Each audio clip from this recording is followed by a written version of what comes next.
연방법원이 인종, 민족, 언어 등을 이유로 이민자를 단속하는 행위에 제동을 걸었습니다.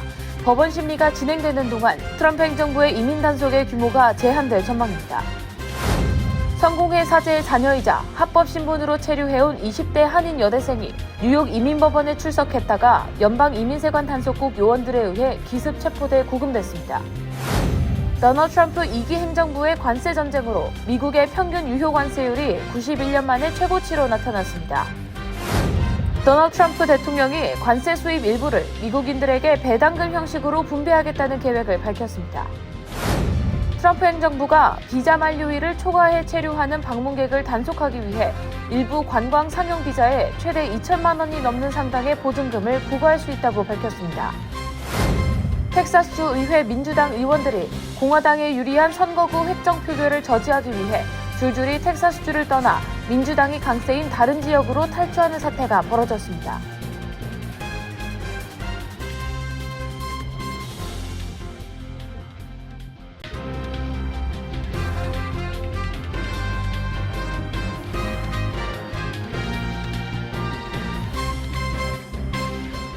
안녕하십니까? KBTV 뉴스9 이창원입니다. 연방법원이 인종, 민족, 언어 등을 이유로 이민자를 단속하는 행위에 제동을 걸었습니다. 앞서 법원은 이민 단속 요원들이 합리적 의심 없이 이민자를 체포할 수 없다는 임시 금지 명령을 내렸고 이에 대해 정부가 요청한 명령 취소가 기각됐습니다. 이번 결정으로 법원 심리가 진행되는 동안 이민 단속의 규모가 제한될 것으로 보입니다. 첫 번째 소식 전장 기자가 전해드립니다. 항소법원은 인종, 민족, 스페인어 구사, 특정 장소, 직업 등 요소는 광범위한 프로필에 불과하며 개별 체포에 합리적 의심을 제공하지 못한다고 밝혔습니다. 명령에 따르면 체포는 이민법을 위반했다는 합리적 의심이 있을 때만 가능하고 인종, 민족, 스페인어 구사 여부, 특정 직업만을 근거로 체포할 수 없다고 명시됐습니다. 이번 항소법원의 결정으로 연방지방법원이 발동한 임시금지 명령이 유지돼 법원 심리가 진행되는 동안 단속 규모가 제한됩니다. 앞서 연방지방법원은 이민 단속 요원들이 사람들의 언어나 직업을 이유로 체포하고 변호사 접견을 거부하는 등 불법 행위를 저질렀다고 판단해 임시금지 명령을 내렸습니다. 카렌 베스 LA 시장은 법치주의와 우리 도시의 승리라며 인종 프로파일링과 불법 단속을 막는 임시금지 명령이 유지되는 것에 환영의 뜻을 표한다고 밝혔습니다. 지난 6월 시작된 이민 단속은 LA에서 대규모 시위를 촉발했습니다. IC와 FBI 등이 의류 도매 시장과 홈디포 매장을 급습해 이들 지역에서 일하는 불법 이민자들을 체포, 구금했습니다. 시위는 이어졌고 과격한 상황이 벌어지면서 당국은 시위대를 해산시키기 위해 체류탄을 터뜨리기도 했으며 물리적인 충돌이 빚어졌습니다. 이후 트럼프 대통령은 주 방위군 2,000명을 LA에 투입해 논란이 됐습니다. KBTV 뉴스 전상입니다. 미국에서 성공회 사제의 자녀로 합법 신분으로 체류해온 20대 한인 여대생이 뉴욕 이민법원에 비자 관련 심리를 위해 출석했다가 연방이민세관 단속국 요원들에 의해 기습적으로 체포돼 구금되면서 논란이 확산되고 있습니다. 뉴욕의 중교계와 이민자 인권단체들도 발빠르게 공동 대응에 나섰습니다. 보도에 김은지 기자입니다. Amazing grace, how sweet the sound that... 지난 토요일 오후 맨해튼 연방청사 앞에 운집한 100여 명의 시위대는 현지 이민당국에 억류된 한인 대학생 고연수 양의 즉각적인 석방을 촉구했습니다. 20세 고연수 씨는 여성 사제로서는 최초로 대한성공회 서울교구에서 사제 서품을 받은 김기리 신부의 딸로 2021년 3월 어머니를 따라 종교비자에 동반 가족비자를 통해 미국으로 입국했으며 이후 뉴욕주 고등학교를 졸업하고 현재 퍼듀대에 재학 중입니다. 2023년 체류신분 연장을 승인받아 2025년 말까지 합법적인 체류 자격을 유지하고 있었던 것으로 알려졌습니다. 그러나 연방이민당국은 고 씨의 체류신분이 종료됐다는 판단을 내리고 지난 7월 31일 뉴욕 이민법원 출석을 마치고 나오던 고 씨를 현장에서 기습적으로 체포했습니다. When she called me at night later that day, She was breaking down. Never would have understand how this could happen to such a sweet person. I really lost of words. We're watching neighbors from across New York City getting disappeared. 현재 고 씨는 외부 접견과 보석이 모두 제한된 상태에서 루이지애나주 구금시설에 수감 중으로 고 씨의 변호인은 아이스의 체포 과정에 대해 구속영장 없이 이루어진 위법한 조치라며 법적 대응에 착수한 상태입니다. 고 씨의 모친 김기리 신부는 면회도 하지 못한 채 이송됐고 언제 어디로 가는지도 알려주지 않았다며 참담한 심경을 밝혔습니다. 이번 사건을 두고 현지 종교계와 이민자 권리단체는 강하게 반발하고 있습니다. 성공회 뉴욕 교구와 뉴욕 이민자연합, 뉴욕 종교연대 등은 지난 2일 맨해튼 연방이민국 앞에서 기자회견과 기도회를 개최하고 고 씨를 비롯한 부당 구금 피해자들에게 연대의 뜻을 담은 꽃과 응원 메시지를 전달하며 아이스의 구금 정책 철회를 외쳤습니다.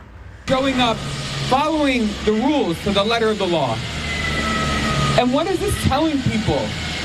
That if you go to your court hearings, you may not make it out, but if you miss it, you definitely will be deported.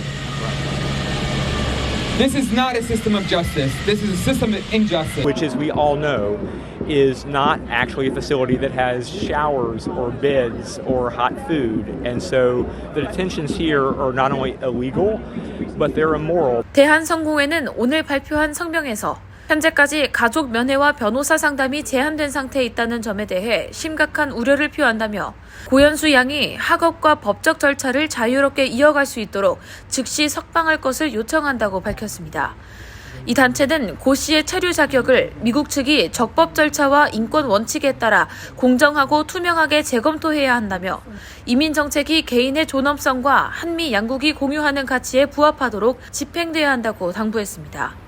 앞서 지난달에는 라인병 백신 연구 중인 텍사스 A&M 대학 박사과정 유학생 김태흥 씨가 한국 방문 후 미국으로 재입국하는 과정에서 샌프란시스코 공항에서 체포돼 억류되기도 하는 등 트럼프 2기 행정부의 이민 정책 기조가 강경해지면서 미국 내 한인 사회 불안감도 커지고 있습니다.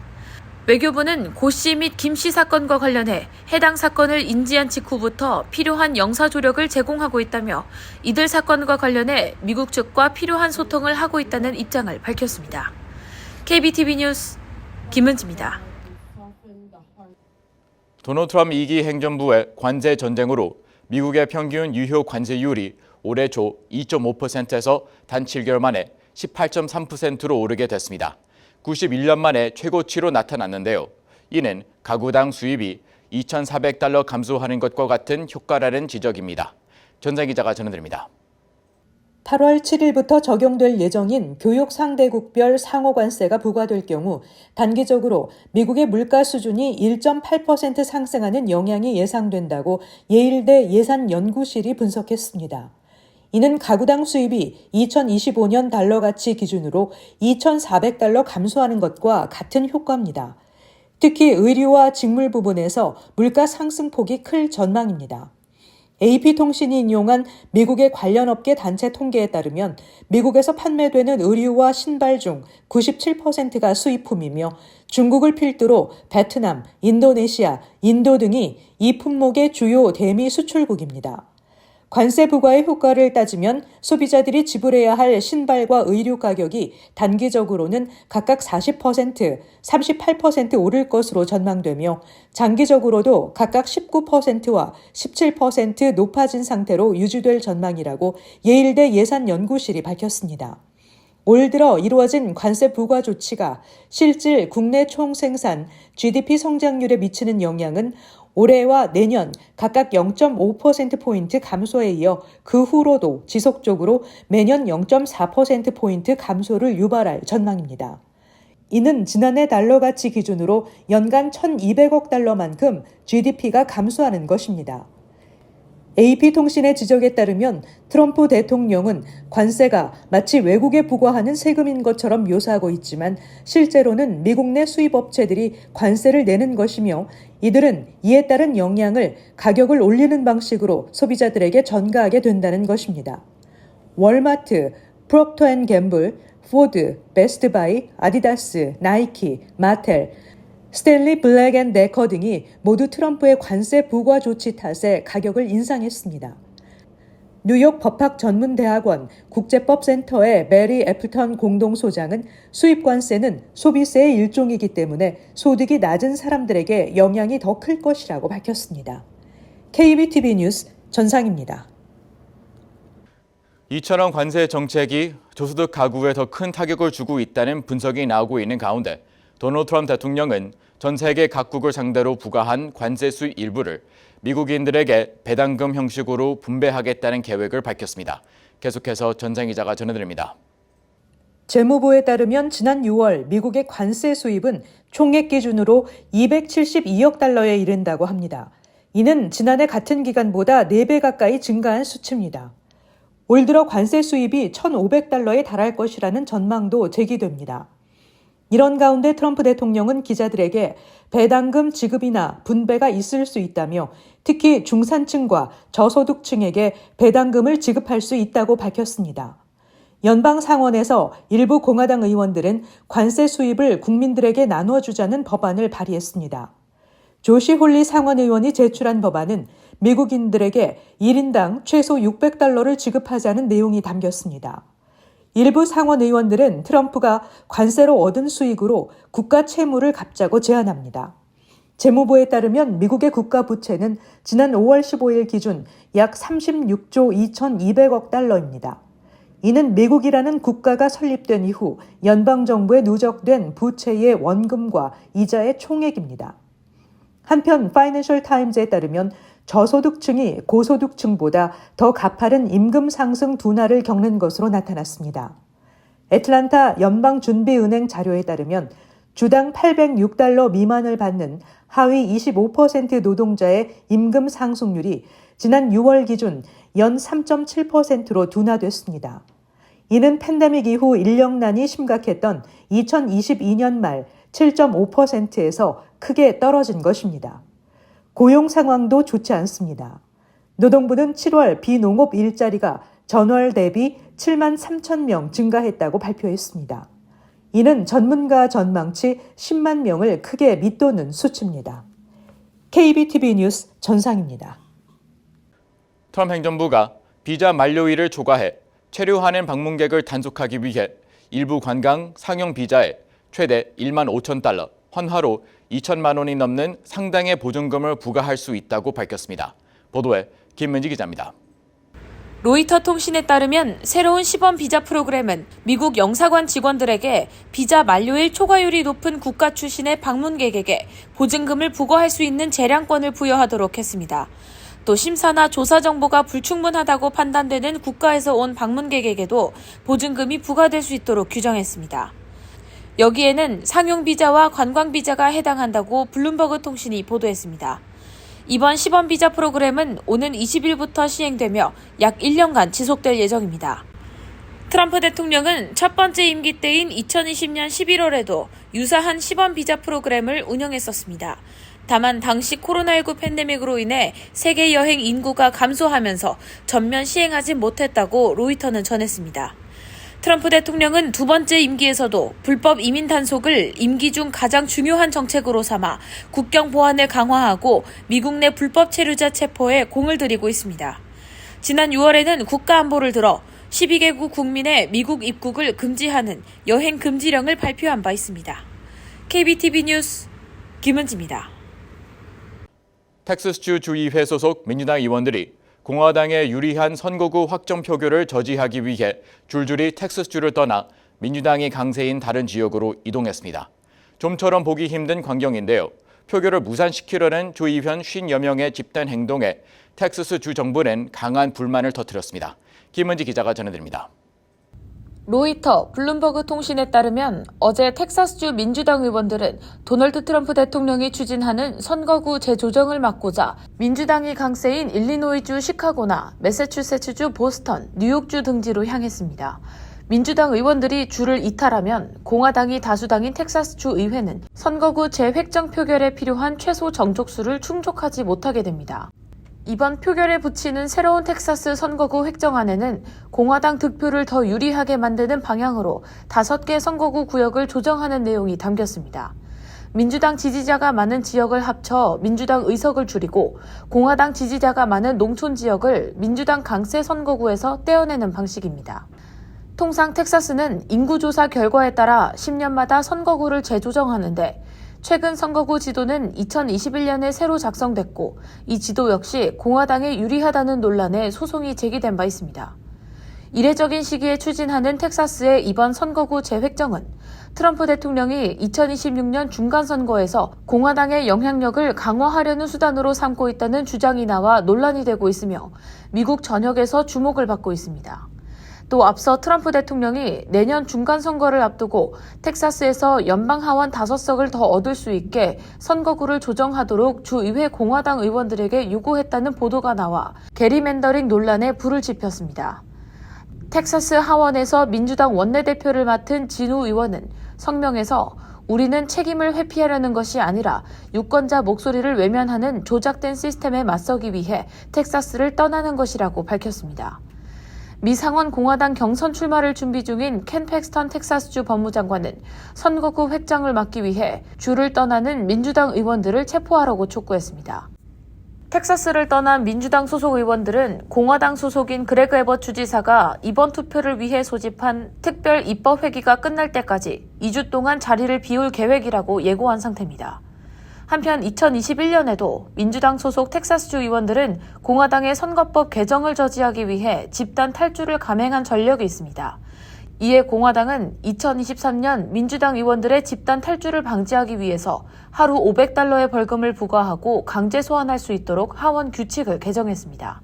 현재 연방하원 총 435석 가운데 텍사스에 38석이 배정됐는데 공화당이 25석, 민주당이 12석을 각각 차지하고 있으며 한 석은 공석입니다. KBTV 뉴스 김은지입니다. 보건복지부와 정부효율부는 백악관에서 60여 개 기업과 AI 디지털 헬스케어 시스템 협약을 맺었습니다. 이 시스템은 구글, 애플, 삼성, 아마존, 오픈 AI 등 빅테크 기업과 CVS 헬스, 유나이티드 헬스, 누움 등 헬스케어 기업, 보험사 등이 참여했습니다. 시스템은 각 의료기관의 분산, 단절된 환자의 정보를 통합 공유하는 방식입니다. 환자는 애플리케이션을 통해 자신의 의료 기록과 건강 정보를 클라우드 방식으로 관리하고 의료기관을 이용할 때 이들 정보를 간편하게 전송할 수 있습니다. 또 AI가 혈당, 혈압, 체중 등을 토대로 발병 가능성을 사전 진단하는 한편 희귀, 난치병 진단에도 조언을 제공합니다. 오늘 오전 6시 15분쯤 뉴저지주 저지시티의 뉴포트역에 정차 중이던 뉴욕 맨해튼 방향 패스 노선 열차 하부에서 화재가 발생했습니다. 이 화재로 열차 객실 내부와 뉴포트역 플랫폼이 연기로 가득 차면서 열차와 역사에 있던 승객들이 바깥으로 긴급 대피했습니다. 승객 13명이 연기 흡입으로 현장에서 응급조치를 받았고 이 가운데 9명이 추가 진단을 위해 병원으로 옮겨졌다고 뉴욕 뉴저지 항만청이 밝혔습니다. 이 화재로 오전 출근 시간대 뉴저지주 호보큰에서 맨하탄 미드타운과 세관 무역센터를 잇는 2개 노선의 운항이 중단됐습니다. 패스는 허드슨강 지하터널을 통해 뉴저지주와 뉴욕시를 잇는 지하철 노선입니다. 지하철 노선을 운영하는 뉴욕 뉴저지 항만청은 현재 정확한 화재의 원인을 조사 중입니다. 관세 여파가 본격화하면서 충동 구매를 자제하고 허리띠를 졸라매는 미국인들이 늘고 있으며 시민들 중에는 $5 커피를 사 마시고 죄책감을 느꼈다는 심정을 토로했습니다. 월스트리트저널은 코로나19 여파로 몇 년 동안 아낌없이 돈을 쓰던 미국 소비자들이 올여름 다시 검소해지고 있다며 경제적 불확실성과 물가 상승으로 쪼들리면서 소비 지출이 정체됐다고 보도했습니다.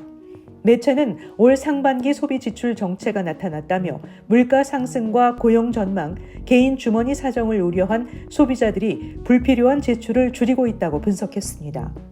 슈퍼마켓 체인 크로거에서는 주류 등 비필수 품목 구매가 줄었고 쿠폰을 모으는 소비자들이 늘어났으며 치폴레는 지난 분기 매출이 감소했습니다. 텍사스주 샌안토니오의 한 수족관 내 체험형 전시에서 6세 아이가 대형 문어의 팔을 붙잡혀 손목부터 겨드랑이까지 수십 개의 멍이 생기는 사고가 발생했습니다. 소년 레오가 수조에 손을 넣는 순간 거대한 태평양 대왕 문어가 그의 팔에 달라붙었습니다. 문어는 무려 5분 넘게 소년의 팔을 놓지 않았고 성인 직원 3명이 달려들어 간신히 떼어냈다고 합니다. 이 문어는 강한 흡착력을 지닌 종으로 최대 약 317kg의 물건을 들어올릴 수 있는 힘을 가진 것으로 알려졌습니다. 소년의 어머니는 왜 그렇게 강한 문어가 아이들이 쉽게 손을 넣을 수 있는 수조에 있는지 이해할 수 없다며 현장에는 관리자도 없었고 위험 상황에 대한 어떠한 안내도 없었다고 지적했습니다. 잠시 후 커뮤니티 브리핑을 전해드립니다.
이어서 환율과 증시 전해드립니다.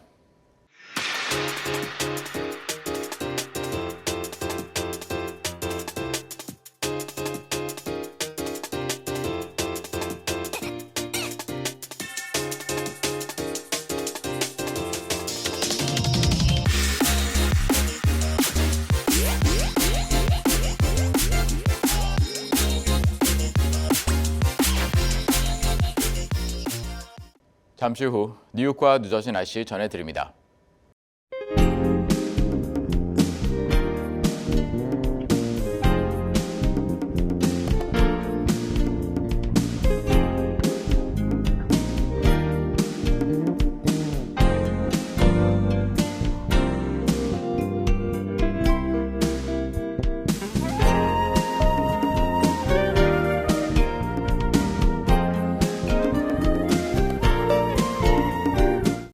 이상으로 KBTV 뉴스9 마칩니다. 오늘도 시청해주셔서 감사합니다. 편안한 밤 보내시 바랍니다.